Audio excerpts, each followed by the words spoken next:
Hello and welcome everybody to today's master class. Today we're speaking about empowered empath, from surviving to thriving.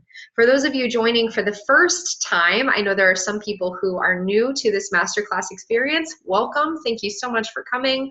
My name is Michelle Hawk and I am delighted to share this with you today. For those of you returning, welcome back. It's a pleasure to see you. I recognize some names definitely, and I know that even if we haven't actually spoken in person, I know that there are some of you who have been engaging with this material for a while. So I'm happy to know that you're here. Please, my invitation to you is to treat this as a class experience. That being said, you are welcome to ask questions, use the chat box for that purpose. And for those of you who are tuning in after the fact, maybe you're accessing this recording in the months to come, please note that you can always comment on the video or reach out and ask me something if you feel called to do so. I want this to be available to you as a resource. So it is a couple minutes past the hour here. We're going to go ahead and get started. I invite you, as we're starting with a meditation, go ahead and set everything down. If there's something in your hands, go ahead and set it aside. You will not need it for the moment right here, including pens, phones, journals, whatever you need. Set it down, and I invite you to close your eyes and fully arrive in the body with the breath.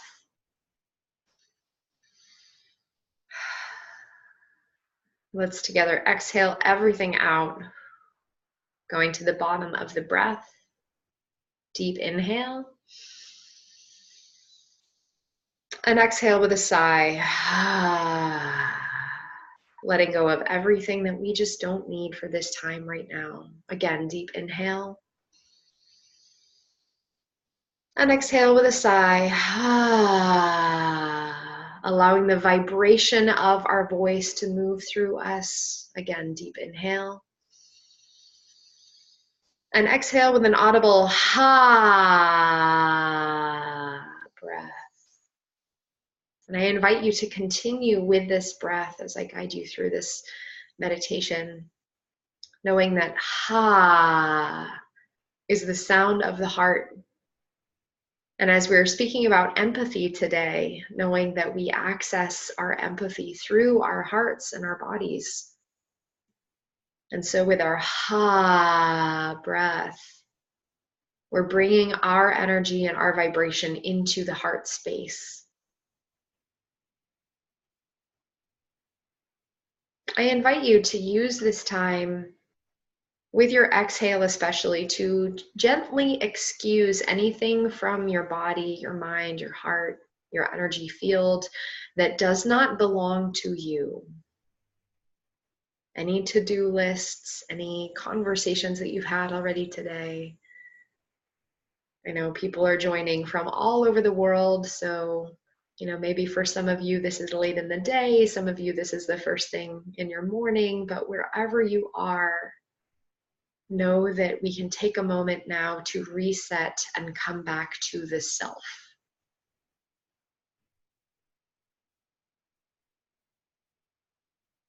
With the exhale and the ha breath, not only inviting yourself to return to your heart space, but inviting anything that does not belong to you or anything that you don't need for this moment to gently leave your body and leave your field.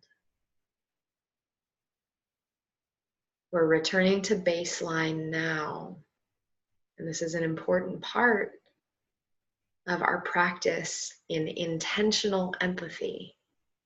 That's something that we'll be talking about today, the difference between our natural empathy, how we're always in communication with our environment, and intentional empathy, what it means to be doing this a little more on purpose and from an empowered space.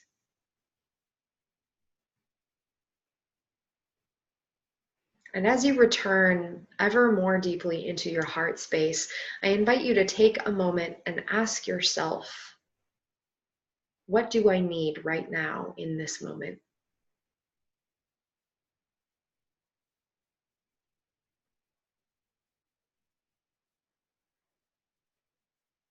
And as you come into awareness of that which you need right now in this moment, allow yourself to feel the truth of that. And know that this class, this space is a time for you, a time for you to receive, a time for you to know that there are others out there having perhaps a similar or the same experience as you. And that during this time, let's intend that you receive exactly what you need, and maybe something that you didn't even know you needed. And take a breath into that feeling of allowing yourself to be in receiving now. And exhale with a smile. Again, one more breath. And exhaling with a smile. Thank you, thank you, thank you. Offering yourself a deep bow of gratitude for taking the time and the space to be with your own heart today. And let's intend that that feeling continue to stay with you throughout the rest of this class and the rest of your day. Coming back to yourself, your conscious awareness. When you're ready, open your eyes. And I invite you now to make any notes of anything that came up for you that feels important or significant. And if you'd like, go ahead and take a moment and type into the chat box if there's anything from that experience that you would like to share before we delve into our conversation today about empowered empathy. And we'll take just a moment if there's anyone that would like to share anything. How did that go for you? Good, nice little reset moment. Beautiful. Okay. And I'll also ask, I should have asked before we started recording, how's the volume? Can you hear me okay? Go ahead and give me a thumbs up. Yeah, beautiful. Okay, thank you. Awesome. All right, so we're going to delve in. Oh, somebody chatted something. It felt really good. Wonderful. I'm so glad. It was great. I felt I need to be curious and present. Awesome. I'm glad to hear that. Lovely. Beautiful. Thank you so much for sharing. I'm so glad that it was a little reset moment, being curious and present. I love that. And coming back into this space with an open heart and an open mind. Some of what I share with you today, maybe you've already been familiar with, or maybe it's already a part of your practice and your awareness, and some of it might be new. So please, include, or maybe it's phrased in a new way. So I invite you, again, I love that curiosity and presence being really open to what is coming up today. So we're going to talk about empathy today. I know that many of us who are tuning in identify as empaths or as highly sensitive people. And I put out a poll a while ago, I think it was a few weeks ago at this point, tuning into my community to ask, hey, empaths out there, what are some of the challenges that you face as empaths or as highly sensitive people? And I got some really powerful responses.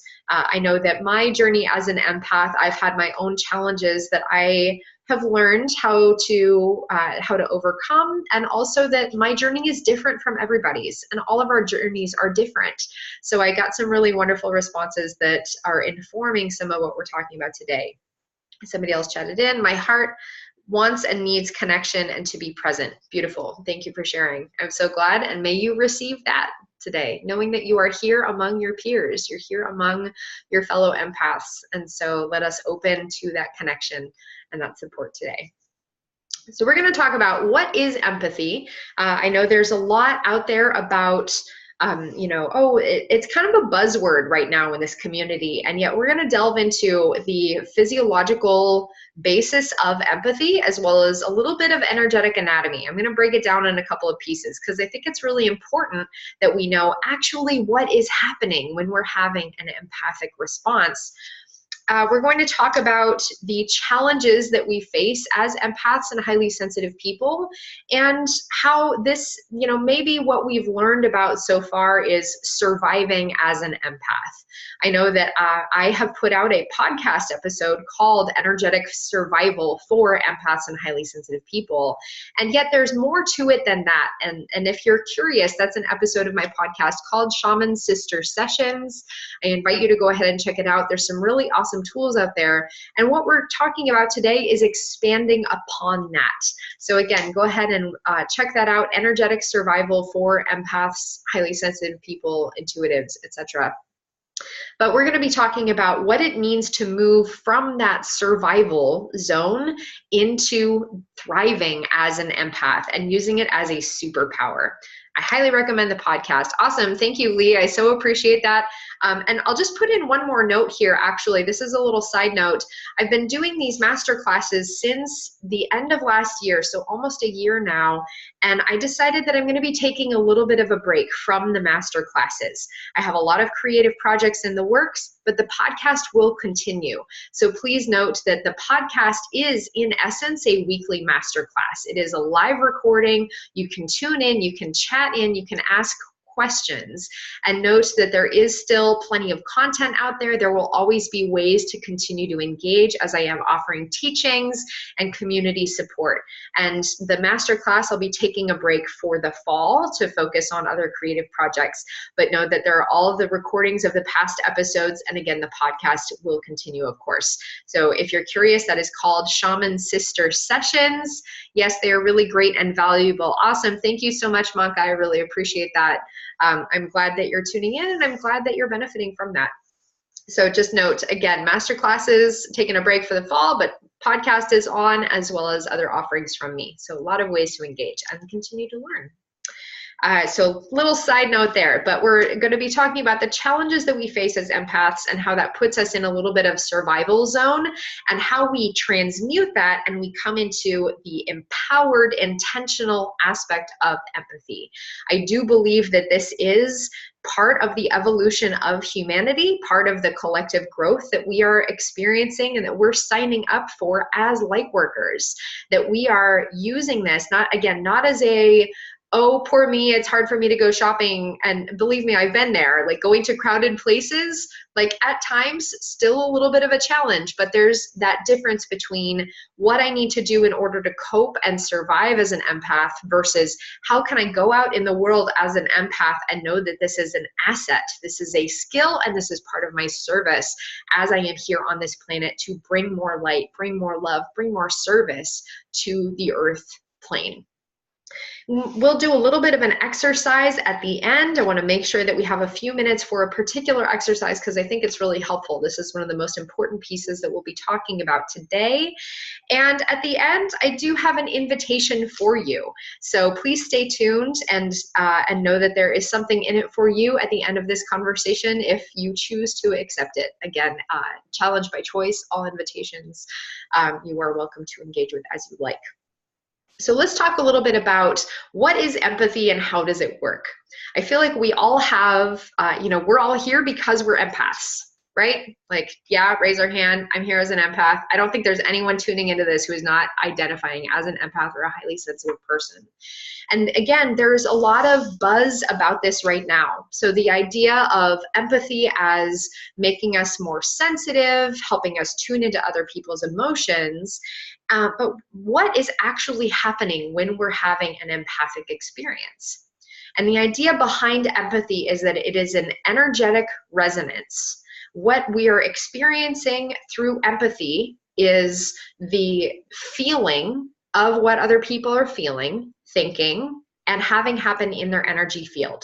So physiologically, there is a physical response that we're experiencing in response to another energetic frequency, whether that's from a person, from an animal, from the earth, from an idea, from trees, from plants. Everything has an energetic resonance, and we are all responding to each other. So know that everyone is an empath. I will say that every person, every being is an empath, but the difference is how sensitive are you to it? And I think it's really interesting. I'll just insert a little bit of my personal philosophy here, again, knowing that this is part of the direction of where we are going as the collective of humanity. It's almost like empathy is the exception right now, but really it is the rule. We as beings, everyone is born as being able to sense and feel, but the abnormality, the exception is when we turn it off. And this is a part of what's happening in society right now, where this is not cultivated, it's not encouraged, we're not given a vocabulary or a context for it. And so we're sort of thrown into this, I'm an empath, now what? What does that mean and what's happening? But really, this is the natural state of being. We see this in children, we see this in animals, we see this in, when we measure plants, and plants are responding to vibrations. We can actually hook them up to electrodes and measure how are they vibrating in response to people thinking about cutting the grass, right? There are studies about this where, the gardener walks by and the plants have a little freak out because they can recognize the vibration of when this person is in the field, it means that plants get cut, right? So there are studies about this, and I can't for the life of me remember the name of that right now, but I promise if you look up, the energetic response in plants, then you will find this. So energetic resonance and response to frequencies that we feel in our bodies. I think this is the most common way that we access our empathy, is feeling in our bodies, feeling in our hearts. Remember that ha breath, tuning our energy into the heart space is part of what allows us to access our empathy, and tuning into the energy field. So know that we can all access this in different ways. I think it is most common and easiest for us to access our empathy through the body. And so know that this is the basis and the foundation of what we're talking about today, is noting the awareness and the frequency of resonance. We experience the response to the emotional, the thought forms, and the energy forms of other beings. And it is pretty astounding, the percentage. It's about 70 to 80% of what is in our bodies and our fields actually does not belong to us or originate from us. And I remember when I learned that, it kind of blew my mind. It was like, oh, holy crap, 70 to 80% of what I'm experiencing did not originate from me. It originated from other people, from other beings, from the earth, from collective thought forms in the consciousness, the collective field, and it's landing in my body. The problem is when we identify that as ours, when we take it on and we say, okay, this sadness that I'm feeling, I'm not sure why I'm sad, but I'm sad, and we own it. I am sad, or I am angry. That's when we say that, we claim it as ours, or when we identify it, it's ours, rather than, and this is an important distinction, this is one of the tools I want to offer you, the difference between I am and I feel. So I am sad versus I feel sad. When we identify it as I feel sad or I feel angry, we're not claiming it. We're just saying, this is a feeling that I have in my body. If we want to separate it out a little bit further, we can say there is sadness in my body, or there is anger in my field, or there is emotion in my body or in my field. And that's, I'll include that as a little bit of a helpful tip and a trick to separate out, because that gives us a little bit more power to look at what is actually happening, and does it really belong to me, or is it not even mine? So the 70 to 80% of energy and emotion in our field does not belong to us. And so we're going to be talking about what is actually happening, and why is that the case? Why is there 70 to 80% of other people's stuff in our bodies and in our field? And the physiological reason behind this is based on mirror neurons and reflector neurons that originate or are called spindle cells in our bodies and in our field. So spindle cells are these really super, super long neurons that are responsible for picking up and transmitting energetic pulses. And this is part of our physiological design, that we are designed to feel at a distance what other people and what other beings are feeling. And this is there's such a survival root behind this. And a lot of how I've been learning and practicing about this is looking at working with horses. So this is something that I do. Most of my work, actually for years past, I was working with animals, and it's really only within the last, I guess about half. I would say it's about half of my career thus far, knowing that I've been in business for about 9 years at this point. Originally, I only worked with animals. And my background is in animal physiology and behavior and looking at the responses of animals. I used to do a lot of work with horses. Now my work with animals is way more selective, knowing that that I have a lot of criteria that I ask of my clients who are choosing to do work with me in the animal realm. But I also volunteer with horses and I volunteer with wild mustangs. And so knowing that this is really easily exemplified in horses due to the survival response of feeling energetic pulses at a distance. Now let's imagine this from the survival mechanism of a horse feeling a predator in the field, or they're sensing a predator. There's not really time to say like, hey, there's a lion in the grass over there. I think it would all be in our best interest if we kind of go that way, or just everybody pay attention. That's not beneficial to survival to have. And I mean, of course, there are, mechanisms of the auditory communication. But what happens is these spindle cells within a 20th of a second, this is super, super fast, send an energetic pulse through the body that is, again, within a 20th of a second, picked up by the entire herd at a distance. And so we have these same spindle cells, but we see this in prey animals. It is really easily exemplified, and horses are a really easy example of that. There's a lot of research in horse behavior, and in particular in horse-human relations.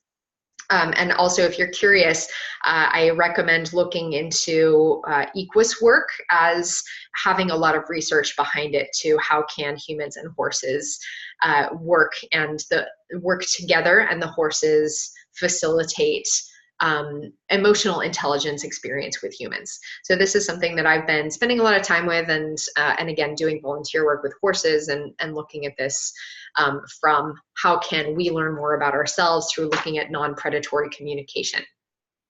So again, we have the same spindle cells, we have the same mirror neurons, and so that 20th of a second energetic pulse, we feel this when we meet someone for the first time and have an immediate reaction to them. And so, and I'll guess, kind of like show of hands here for those of you who have your video on, like, have you had this experience before where you meet somebody and immediately you have an impression of them, good or bad or otherwise, right? That's your mirror neurons. That's your spindle cells picking up what is happening in their bodies and their energy fields. It is almost instantaneous. It is so, so fast. But what that is, and we second guess this, we say like, oh, maybe I should give them the benefit of the doubt. But like, for example, if we have a negative reaction to somebody, like immediately, I don't like you and I'm not sure why, but my friend likes you. So I'm going to like make an effort and I'm going to try. And then usually later we find out, oh, I have a really good reason for not liking or trusting this person. But what we're feeling with that, this almost instantaneous response, is our mirror neurons telling us what the vibration and the frequency of this person is. And again, the name is really indicative, mirror neurons. So and mirror and reflector neurons. So imagine when we're meeting a person, and say, for example, it's a person that we get a really good feeling off of. We are having our mirror neurons tell us this is what their vibration is like. And so in terms of energetic frequency, it's helpful to think about tuning forks, where if you have two tuning forks and you strike one tuning fork, the other one will, if it's of the same frequency, will start to vibrate. We work the same way. So imagine here's a frequency. Oh, that's a really good frequency. My cells, my mirror neurons are going to vibrate that frequency. That feels really good to me. And again, this happens almost instantaneously. It's not even a conscious thing. This is not our brains thinking, I like that person for some reason. This is a physiological response of our bodies having a vibration. Now, the thing is, this can work at an incredible distance. This can work looking at a photo of a person. We do not need to be in physical proximity to somebody in order to have that response. Again, because it's all energetic. And this works at, telepathy is feeling over distance, right? And empathy is that same feeling, right? So that feeling, but it works over a distance. And this is how, this is the phenomenon why, or like this kind of explains why can people be psychic? right, is because we're having this reading of another person's energy at a distance. Does that make sense? I'll take a little moment here and ask, actually, let's see. Oh, I'll give one more little piece around this, and then I'll take a little pause for questions. So knowing that this is the norm, this is physiologically what is happening when we're having an empathic response, is vibrating at the frequency of somebody else, whether that is positive or negative. And looking at 90% of our communication is nonverbal. Like, I'll just let that sink in for a moment. So right now I'm speaking, I'm giving you words. This is verbal communication. This is only 10% of what is actually happening as you are receiving this information. You're looking at me, you can see me on video. But even if you're tuning in over the phone and you can't see me on video, you can hear the tone of my voice, you can feel the energy of what I'm saying. You are tuning into my frequency right now. 90% of what you are receiving is completely separate of the words and the ideas that I'm communicating to you.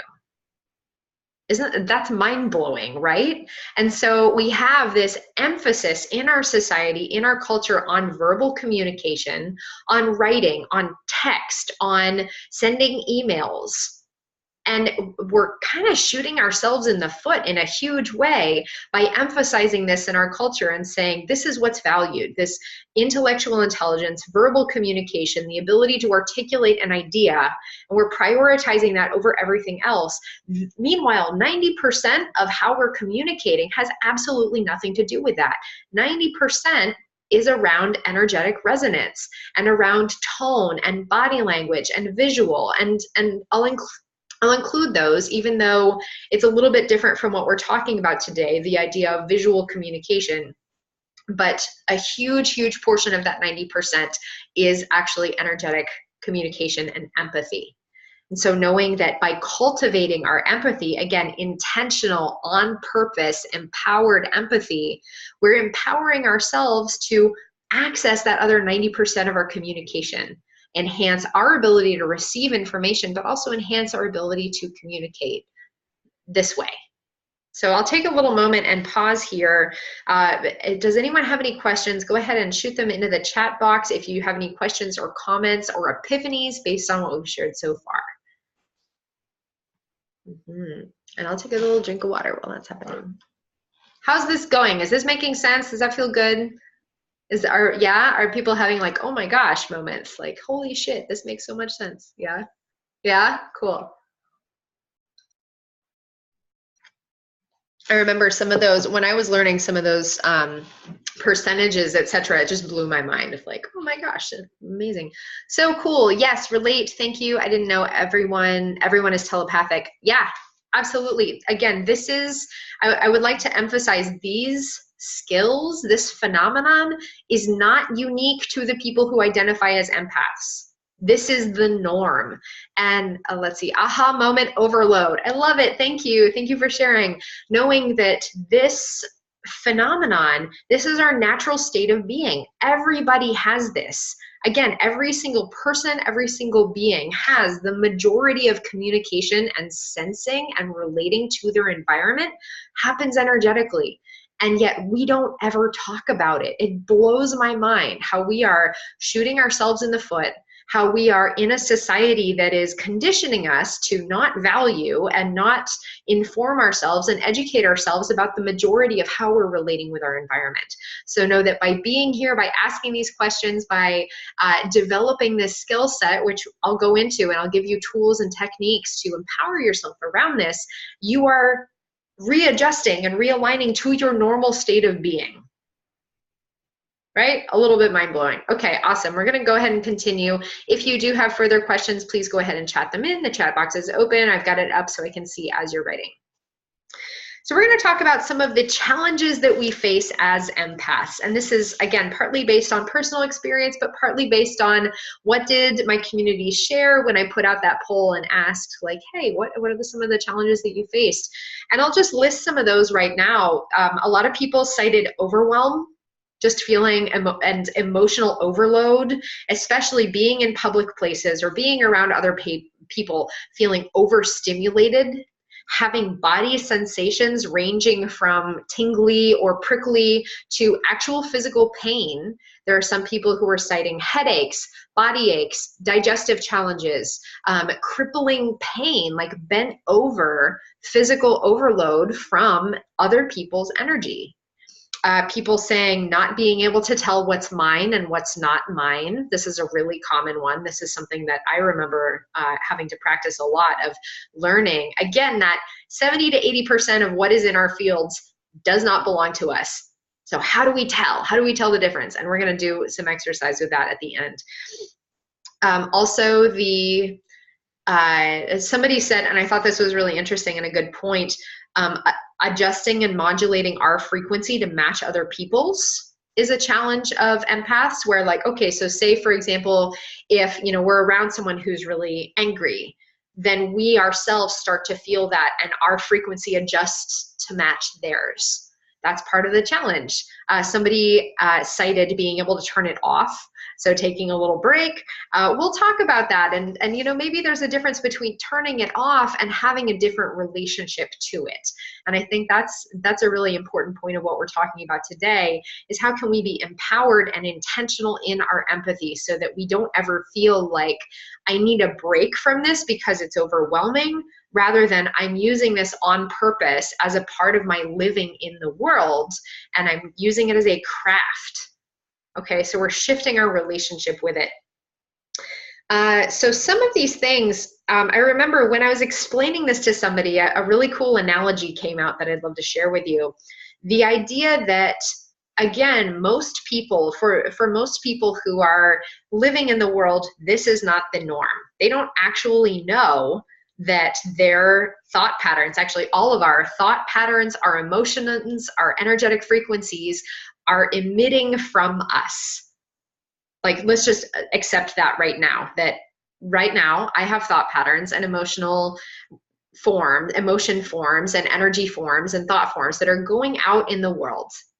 We all do, okay? But for most of us who don't actually know that, the analogy that I came up with that I think is a good metaphor is, imagine someone who is hard of hearing, who cannot really tell that they're shouting. They don't actually know, but because they're hard of hearing, and I'm not going to because I don't want to blast you out, but we've all been around these people where they're just so loud because that is their norm. Meanwhile, the rest of us who have kind of normal hearing, or those of us who have really good hearing, it's like, oh my God, that's so loud. That's really uncomfortable to me. I feel really overwhelmed. People don't know that they're shouting. The vast majority of people out there have no idea that their thought forms and their energy forms are like zinging arrows and darts out there, that those of us who are sensitive are like, oh my God, this is like, stop shooting me, stop shooting arrows at me. Like, your thought forms are just like really uncomfortable.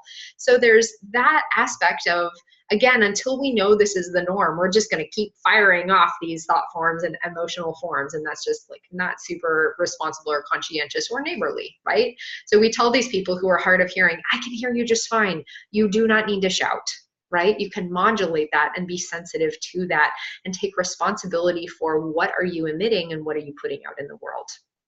Okay. Now, one of the pieces related to this is the idea of space, and we're going to talk about this as the container. And so when I talk about the container, I'm talking about our personal energetic and physical container that we can hold energy in. So imagine, for example, when I have a cup, like a little cup, this is how much I can hold in this cup. How much energy, how much emotion, how much thought form. Anything beyond that is uncomfortable. It's too much. It starts to overflow. But when I have a bucket, all of a sudden I can hold this much energy, thought form, information, etc. And the idea of that loud person, that person who's shouting in a small room or a small space, it's really overwhelming. In a larger room, it's kind of okay and maybe appropriate. In a stadium, it's not going to bother you if somebody is shouting in a stadium, right? So let's apply that to our own personal energy field. When our energy field and our personal container is small, it's going to be really overwhelming when somebody is blasting us with thought and energy forms because there's no room for it to go. It's uncomfortable. When our energy field, our personal container, is more spacious and more aligned, it's not going to be so overwhelming or uncomfortable if somebody is shouting at us. And honestly, we cannot control other people blasting their energy and their thought forms. We just can't. So let's stop trying and let's focus on, okay, what can I do to make this a more comfortable experience for me? I can build my energy field. I can build the size of my container eventually to the point where it's like a stadium. My energy field is like a stadium. So people blasting me with energy, it's not going to bother me because I have room for it and I can move it through my container. So those two pieces, I would love for you, if you're taking notes, go ahead and write these down. So number one is the container. How big is your energetic container? Not in terms of physical size, right? But in terms of how much energy can you hold in your field? And the second part of this is moving it through your field.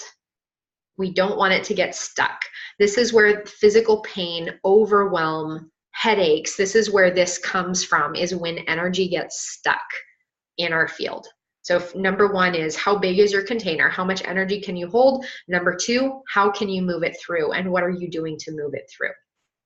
So I want to give you, around those 2 points, a couple of tools and exercises that you can, again, continue to ask questions about, or, we're not going to do practices for all of these, but number one, on building the field, doing things to hold more energy in your body, such as having a physical practice, like a yoga practice or a moving meditation practice, a running practice, and also inviting in energy into your field, feeling into and sensing your energy field, doing qigong, doing practices to hold and retain energy in your body. All of this will expand your energy field and create more space for energy to live in your body.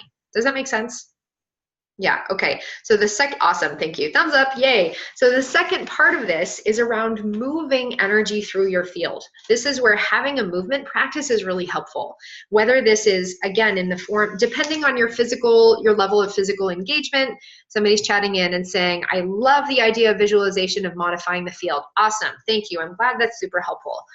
So around moving energy through, whether this is a breath practice, whether this is going and lifting weights, whether this is, if you're a marathon runner, great. If you are in your garden, great. Like whatever your level of physical engagement, having a physical practice to move energy through the field is really, really helpful. This can be done through non-physical practices as well. Again, the idea of coupling a breath practice, having a funnel of light practice meditation, if you are pouring energy through your field and cleansing your field, doing a toroidal field meditation. So for those of you who can see the visual, the torus, T-O-R-U-S, is like this shape, right? It's like a donut shape, and go ahead and Google it if you don't know what that is, but what is a toroidal field? It's this idea of moving energy and funneling energy through the field and through the body. You can do that as a meditation and invite energy, and whether it's like going this way, I like to do, again, for those of you who can see the video, like pulling earth energy up through the field, all the way up through the crown, and cycling it back down the outside through to the earth again. And again, pulling it up through the feet, up through the body, out the crown, and down the outsides. So this is a nice little toroidal field meditation. So all the way through the body, down the outsides, again, up through the feet, like this. So this is a way to move energy through. Again, build the field, number one, move energy through, number two. Does that make sense? Yeah, awesome, thank you. Great, thumbs up. So this is one of the pieces, but yes, thanks, awesome, thank you, Manka. So before that even, I actually want to back up. I jumped ahead a little bit, but before that, our number one challenge that we face usually is around the idea of discernment and being able to tell, okay, what is mine and what is not mine. This is where, again, part of the practice that we'll be doing at the end of our class today is around that awareness. Honestly, my number one piece of advice is for you to just ask. Usually asking yourself, if you're having a feeling, say for example, I feel emotional, I feel angry, I feel sad, ask yourself, is that mine? Does that belong to me? Usually, like honestly, I cannot make this up. It's that simple. Honestly, it's that simple for the most part. Asking yourself, does that belong to me? Did that originate from me? Most of the time, it's going to be a no. If it is a yes, you deal with it differently. If it's a no, you can acknowledge it and say, okay, this is in my body, and then take steps to move it out. Okay, so asking, does that belong to me? Is that mine?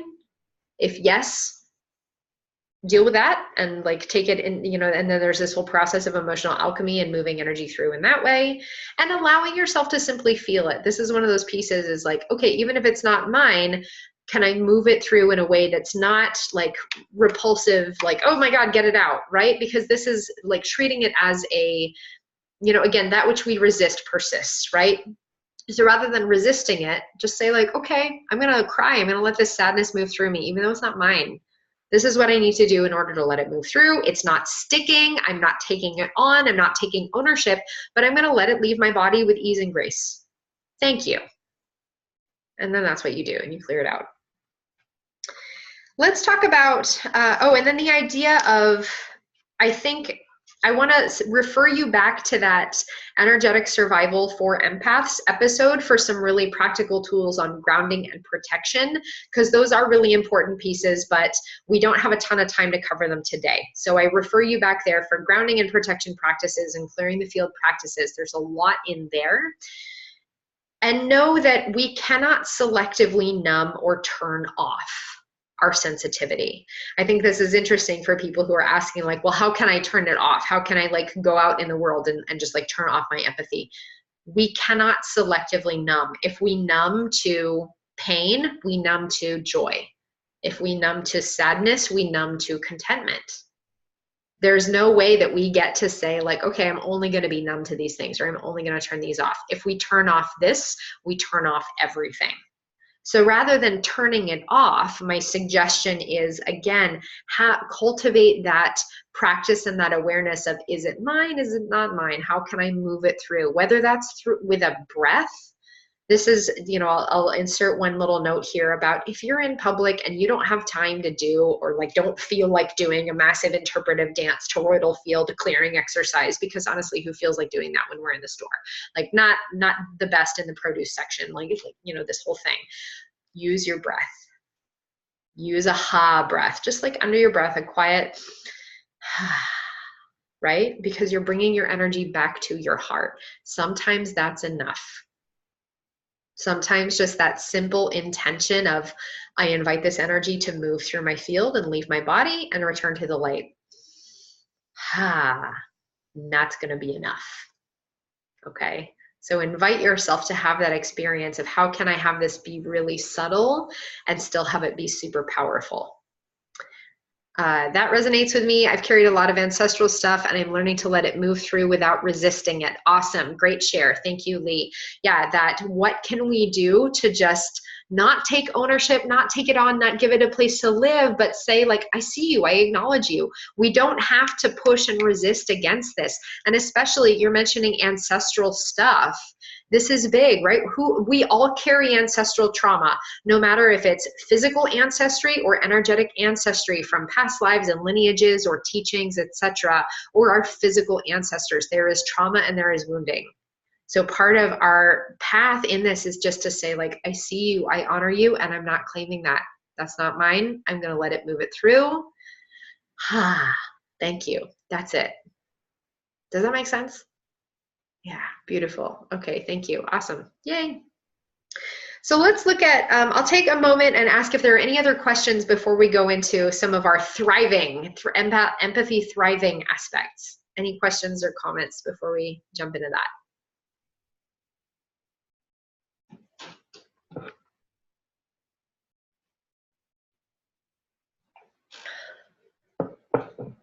No. Okay, awesome, beautiful. So empathy as a superpower. Part of, I would like to again include that little bullet point of personal philosophy on part of what we are here to do as humans is to make empathy the norm, and to know that empathy is a part of what we are collectively doing as a service for all of humanity and all of beings on earth and the earth herself. empathy is that form of resonance. And I love what Lee mentioned around carrying a lot of ancestral stuff and letting it move through. This is part of the service work that we are doing as empaths.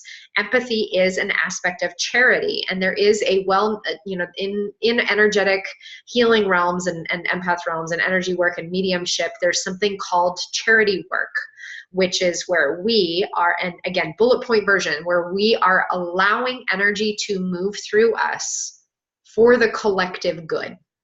Now, this is what I would, sort of voice as advanced empathy. Once you get a handle on having your own empathic practice, doing this conscientiously as an aspect of service, knowing that, again, there are so many people out there who do not have the vocabulary and the language and the tools for this. And yet they have emotions and they have energy that must be processed through, because any stuck emotion or stuck energy that is in the collective field is toxic, not only to them, but to all of us. Again, this is part of what are we doing as empaths for the good of all humanity. And knowing that, again, the ancestral piece, our ancestors, if they're deceased, they cannot move that energy through. They no longer have bodies, right? They no longer have access to the earth plane in that same way. So it is part of our role as currently embodied descendants to invite that energy to move through, so it is no longer stuck in the collective field. So this is the charity work aspect of empathy, is how can I love my neighbor enough to say, all right, you have this really toxic thing that's happening and it really sucks for you. And also it sucks for all of us, because here's this, this aspect of hatred or bigotry or depression or whatever that is stuck in your field. And as long as it is stuck in your field, it's influencing my field, whether I like it or not.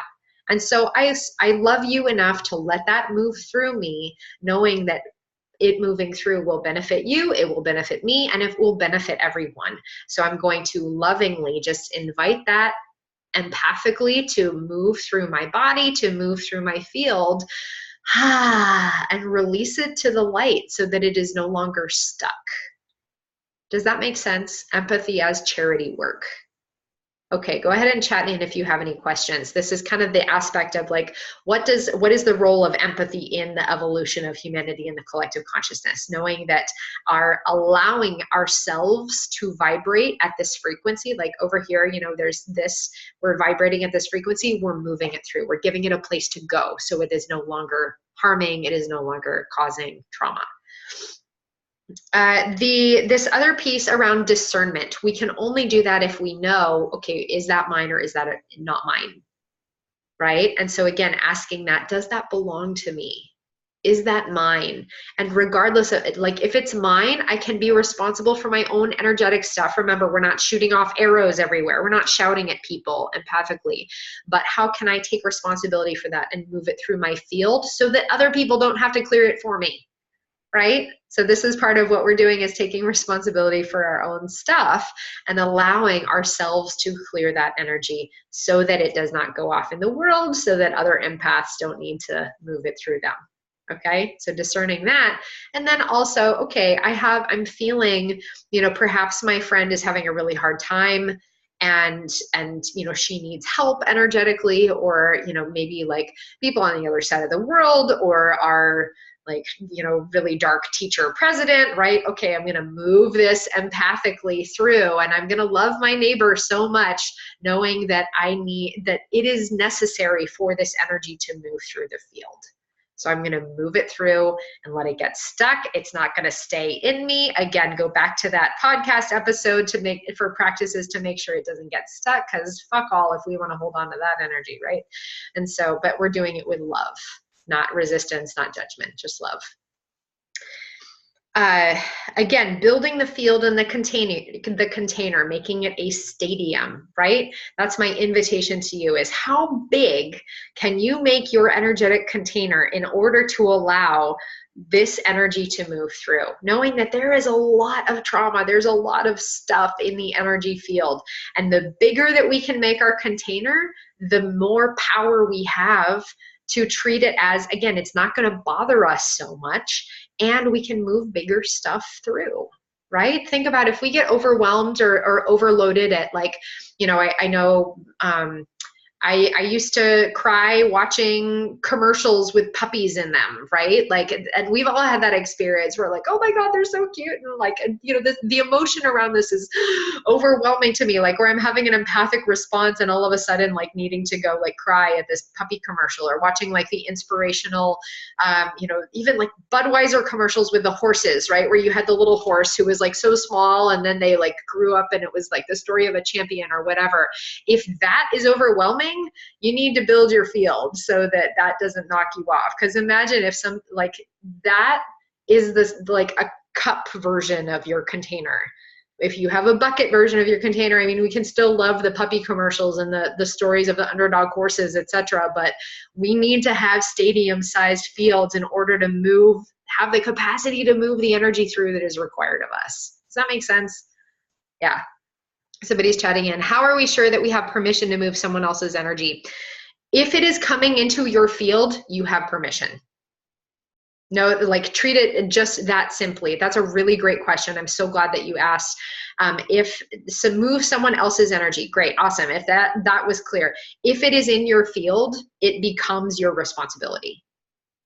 And again, you're not moving it for them, you're moving it for you and for the collective. And this is what we've all signed up to do as light workers, right? We are here to usher in a new earth, to bring in a new empowered, loving frequency. And so that know that by participating in this, it becomes our prerogative to create that container collectively. And it is different. This is a distinction where you're not going in to work on them without their permission. That is the piece where you do need permission, and it is integrity. It is in integrity for you to ask permission. Would you like help moving this energy out of your body and your field? But the second somebody else's energy comes into my field, I have permission to move it because it's in my field. Does that make sense? That's a great question. I'm so glad you asked. Thank you.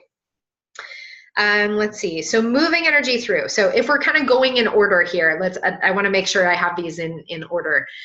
We're looking at empathy as charity work, knowing that this is part of what we're doing collectively. It's part of our job. It's part of what we volunteered to do as light workers here on the planet Earth. Yay.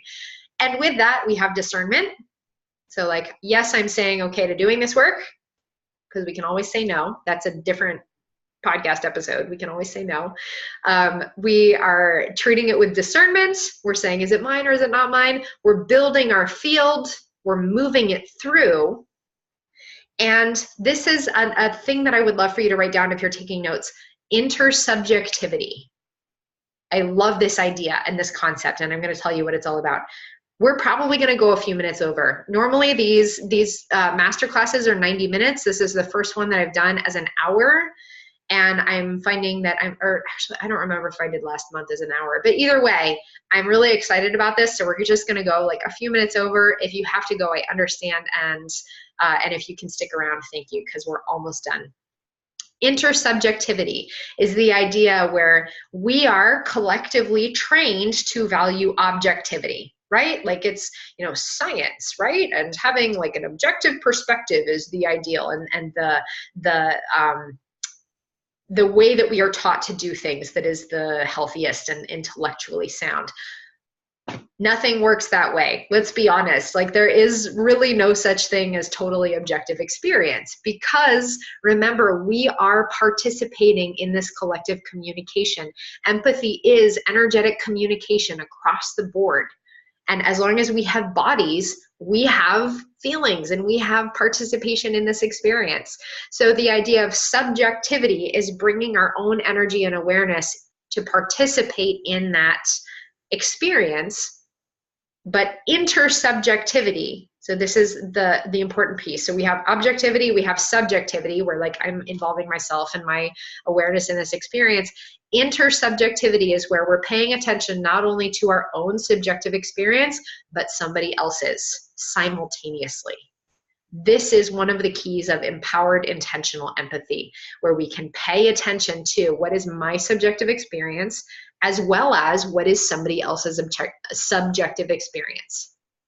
Intersubjectivity, when we can do that, that is a super powerful skill, because it will enable us. Imagine if I can know, this is my subjective experiences over here, this is your subjective experience over there. It empowers us to not take responsibility for somebody else's subjective experience, right? And it empowers us to treat that with grace and treat it with a smile and treat it with a sense of humor and treat it with, here we are participating. We both have our subjective experiences. Isn't that awesome? And here I can love, again, love my neighbor, right?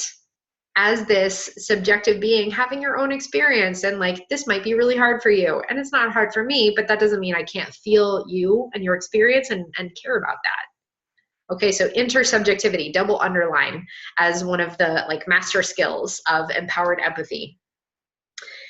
And the invitation is, this is like the cherry on top of empowered empathy, is how can we treat empathy as multiple direction communication rather than input overload.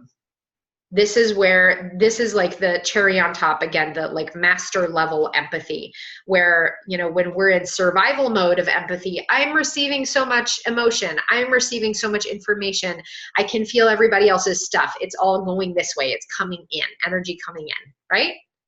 And yet empathy, knowing that other people vibrate with our frequency too, this is where we get to take responsibility to put communication outward, energetic communication outward, to have other people vibrate to our frequency. This is where we get to be the calming force, be the empowered, loving force, knowing that it will cause that mirror neuron effect in other people. So treat it as going outward communication in addition to coming in communication. Does that make sense? Yeah, okay, so the example, or one of the examples with this, again, doing work with horses, knowing that if I treat my empathy as only, oh, I feel overwhelmed by this horse's anxiety, it's going to mirror, like I'm mirroring their anxiety, they're gonna get more anxious and I'm gonna get more anxious, and it's just gonna escalate into a freak out, right? This is where it becomes my responsibility to project calm and to project love and to project safety, knowing that by me putting that out, I'm going to cause that horse's mirror and reflector neurons to vibrate to the frequency of calm and safety. Does that make sense? This is where, awesome, and somebody's chatting in, yes, I do this to calm my anxious dog all the time. Yes, absolutely, and we all have experiences of this, right? Where like, okay, if we have kids who are freaking out, or we have a friend who's having a really hard experience, we take that breath, right? And it's like, how much love can I hold in my heart, and how much can I invite that frequency to go out, to use my empathy as an empowered tool to invite other beings into that experience and to vibrate their mirror neurons to my frequency of compassion and grace and safety. Okay, so this is where, if we're looking through our checklist of what does it mean to be empowered and intentional in our empathy, number one, we have agreement to do it, right? Our charity work, as like, I know this is part of my work in the field and I get to show up to move this energy through, but also to put this out. Okay. Number two, we have discernment. What's mine? What's not mine? How can I be empowered in knowing that? Number three, building the field and building the container so that we have more space to work with. Number four, moving the energy through. Number five, creating that experience of intersubjectivity. And number six, treating it as communication. Not only what am I empathically receiving, but what am I putting out to influence the field around me. I'll go ahead and take a little moment for questions or comments, if there's anything that's coming up.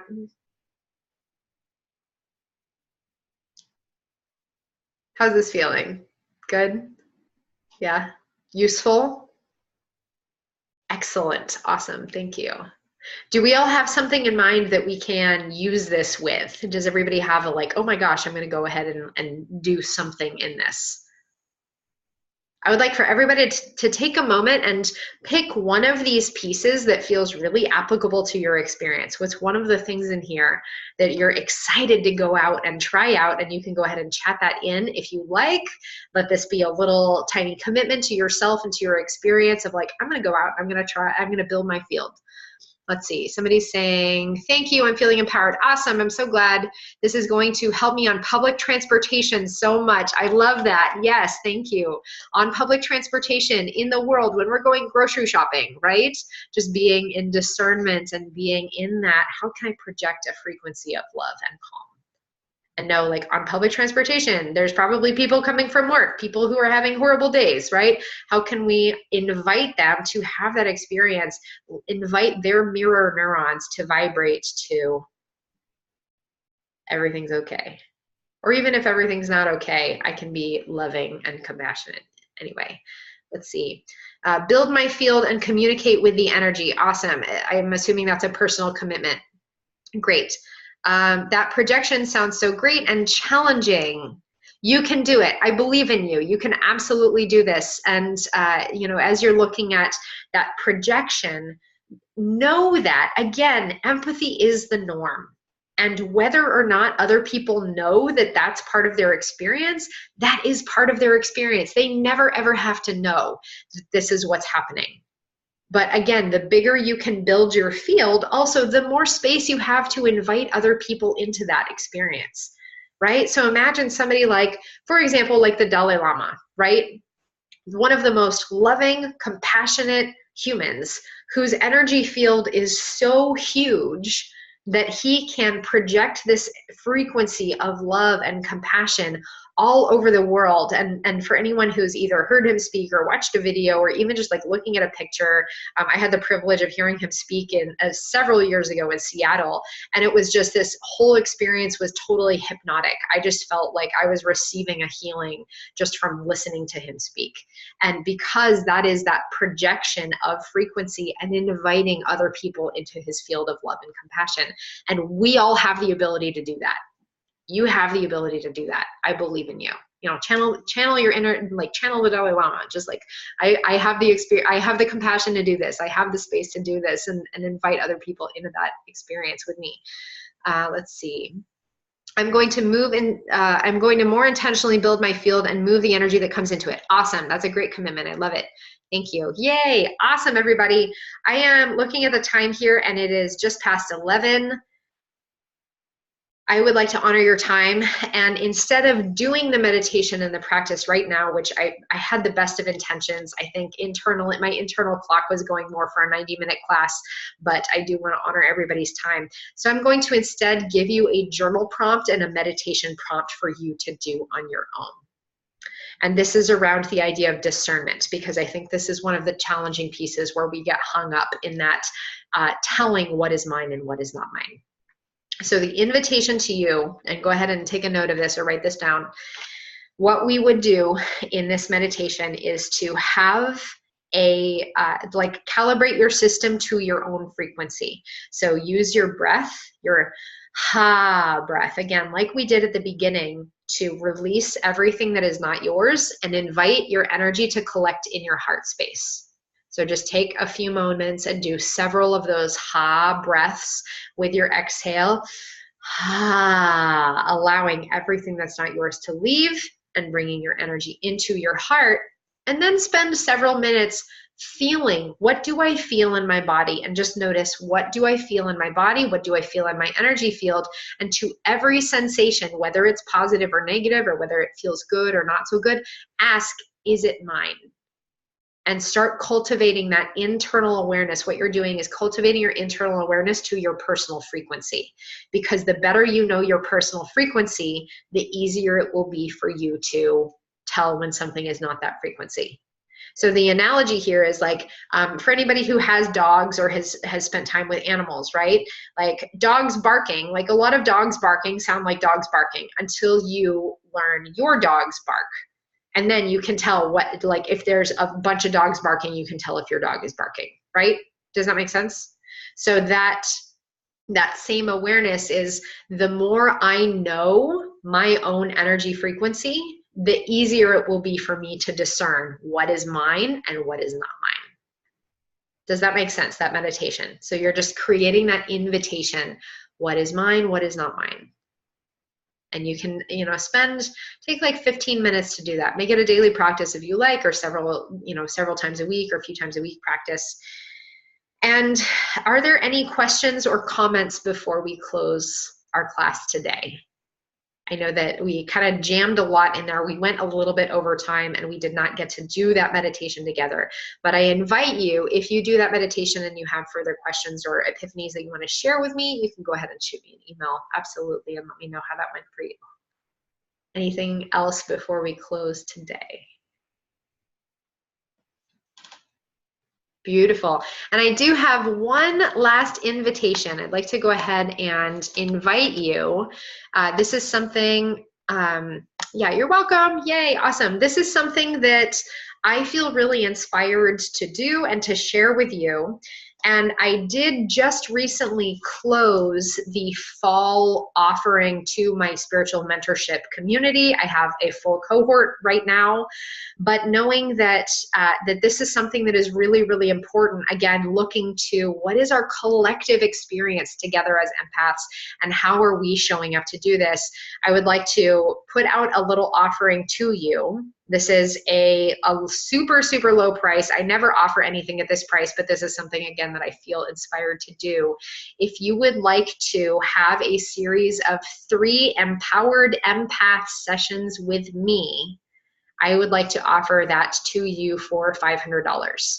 Again, this is normally I ask a 6-month commitment of people working with me. Some of you tuned in are in that already or have been working with me for a while. And again, you know that normally I ask 6 months to a year for somebody who's signing up to work with me. But this is something that I feel really inspired to offer. If you want 3 sessions, just 3 sessions to be used within a period of 45 days. So we've got to use this between now and the end of October. These 3 sessions with me for $500, 3 45-minute sessions to help you cultivate that discernment, do practices with you and do work with you to cultivate your field, build your field, move energy through, and help you come into empowered awareness of that intersubjectivity and the ability to transmit that frequency. I would love to offer that to you. And I am offering this to 3 people. So go ahead, and I just pasted into the chat box the link for that. If you would like to do that, go ahead and jump on it. I will be sending this out. You can look for an email that will have the recording of this class, and it will have the link to that if it's not already full by later this afternoon. So again, 3 people only for 3 sessions, $500. Working with me on cultivating your empowered intentional empathy and how you can be even more confident and in your power in doing this work for yourself and for the planet. So I invite you, go ahead and tune into that if you'd like. Again, the link I just pasted into the chat box. Somebody says, thank you for your time and service. You're welcome. It is my pleasure to offer this. And thank you so much, all of you. Thank you so much for your time, your service, and your practice. It is an honor to offer this to you. It is my joy to share this with you. And again, last masterclass of 2018, but please tune into the podcast. There's an episode later today. We record every Tuesday, or pretty much every Tuesday at 1 o'clock Pacific time. And it is your invitation to continue to engage and continue to learn and practice with me as much as you like. I am available to you. And with that, we'll close for today. I'm offering my deepest gratitude to you all as light workers, fellow seekers on the path. I see you, I honor you, I love you, and I am so happy and grateful to walk this path with you. Thank you so much, and I'll talk to you later. Bye.